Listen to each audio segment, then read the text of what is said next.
Hey everyone, welcome back to my channel.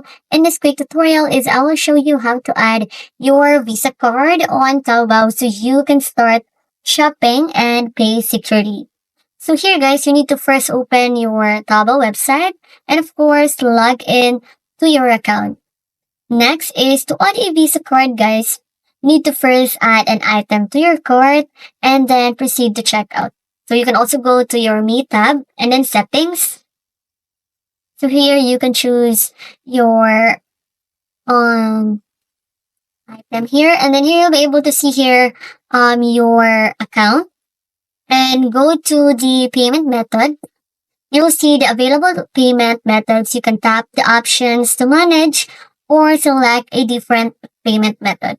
So here guys, you can add Visa card or you can also add your credit card here. So you just need to enter the important details, the expiration date, the card number, and name on the card. And once your card is added, tap confirm payment. Your Visa card will now be saved for future purchases.